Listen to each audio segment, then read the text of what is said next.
Hi all welcome to Cricarena. വളരെ ആവേശഭരിതമായ ഒരു മത്സരമായിരുന്നു ഇന്നലെ IPL ക്രിക്കറ്റ് ആരാധകർക്ക് കാണാൻ കഴിഞ്ഞത്. RCBയും മുംബൈ ഇന്ത്യൻസും തമ്മിൽ ഏറ്റുമുട്ടിയ ആ ഒരു മത്സരത്തിലെ വിജയ-പരാജയ സാധ്യതകൾ അങ്ങോട്ടും ഇങ്ങോട്ടും മാറി മറിഞ്ഞിരുന്നു.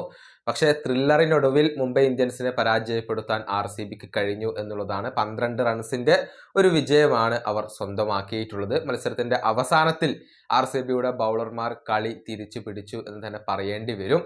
ഏതായാലും ഈ മത്സര ശേഷം മുംബൈ ഇന്ത്യൻസിന്റെ നായകനായ ഹാർദിക് പാണ്ഡ്യ ഈ തോൽവിയെ വിശകലനം ചെയ്തിട്ടുണ്ട്. അതായത് മധ്യ ഓവറുകളിൽ റൺസ് നേടാൻ കഴിഞ്ഞില്ല. അവിടെ സംഭവിച്ച ആ ഒരു മെല്ലപ്പോക്ക് തിരിച്ചടിയായി എന്നാണ് ഹാർദിക് പാണ്ഡ്യ ഇപ്പോൾ പറഞ്ഞിട്ടുള്ളത്. നമുക്കറിയാം, വിൽ ജാക്സിനെയും സൂര്യകുമാർ യാദവിനെയും ലക്ഷ്യം വെച്ചുകൊണ്ട് തന്നെയാണ് അദ്ദേഹം സംസാരിച്ചിട്ടുള്ളത്. 18 പന്തുകളിൽ നിന്ന് 22 റൺസാണ് വിൽ ജാക്സ് എടുത്തിട്ടുള്ളത്. 26 പന്തുകളിൽ നിന്ന് 28 റൺസാണ് സൂര്യകുമാർ യാദവ് എടുത്തിട്ടുള്ളത്. രണ്ടുപേരും കുറച്ചുകൂടി അഗ്രസീവായി കളിച്ചിരുന്നുവെങ്കിൽ ഈ മത്സരത്തിൽ തീർച്ചയായും മുംബൈ ഇന്ത്യൻസിന് വിജയം നേടാൻ സാധിക്കുമായിരുന്നു. അവരെ തന്നെയാണ് ഹാർദിക് പാണ്ഡ്യ ഇപ്പോൾ ഉന്നം വെച്ചിട്ടുള്ളത്. അദ്ദേഹത്തിന്റെ വാക്കുകൾ ഇങ്ങനെയാണ്: തിലക് വർമ്മ ഈ മത്സരത്തിൽ മികച്ച പ്രകടനം നടത്തിയിട്ടുണ്ട്, ഫാന്റാസ്റ്റിക് ആയിരുന്നു. ഇത്തരം മത്സരങ്ങളിൽ പവർ പ്ലേ ഓവറുകൾ വളരെ നിർണായകമാണ്.